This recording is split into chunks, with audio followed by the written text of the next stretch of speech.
Yeah, one of the big difficulties I find with rent to rent is somebody rents out a property either knowingly on a rent to rent or just because they've let it to a tenant, and they suddenly discover, usually when the local authority gets in touch, that it doesn't have a family in it at all. It's got a large number of unrelated people and it should have a license. This is a very serious problem.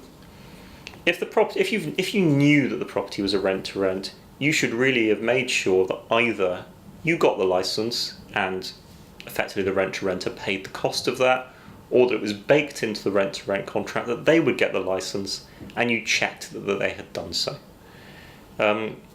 If they haven't done, then the local authority isn't going to grow you a lot of sympathy. If you rented a property to a tenant and unbeknownst to you they told you they were going to occupy it as a family and they didn't, that's a bit different, and you will have to demonstrate that. But again, that's about having good evidence as to what the tenant was doing, because if the tenant lies to the local authority and says, oh, I thought the landlord had a license, they told me, which is they're highly motivated to do, the local authority is going to blame you. So it's really important to make sure when you're renting someone you have some independent evidence about how they're going to use the property. An exchange of emails that say, yes, I'll be using this for myself and my family would be kind of helpful here, or it's written into the agreement a little bit. And of course you should be doing property inspections. Local authorities assume that landlords will do property inspections, and it's not really good enough to say, well, I let the property out and I haven't been there for a year and a half, I didn't know they were subletting it legally. You're really supposed to do an inspection.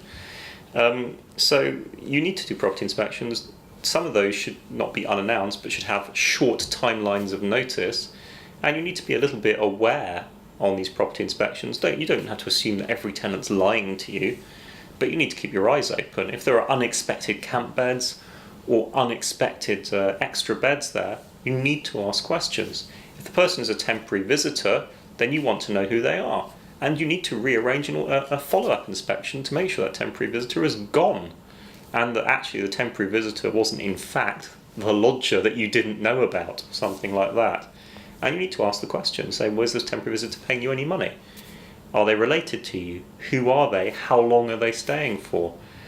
Those can be difficult questions to ask, but it's important that landlords are on top of their property management. Good property management is also about making sure your property is not being abused and misused. So you need some evidence around that. If someone has sublet your property without permission, there are a number of options. You may be able to issue proceedings for its recovery. In certain circumstances, you may be able to terminate the tenancy more aggressively and then take over the tenants yourself and remove them. And in practice, if you can show the local authority that it wasn't intentional, they will probably help you and cooperate with you in sorting it out.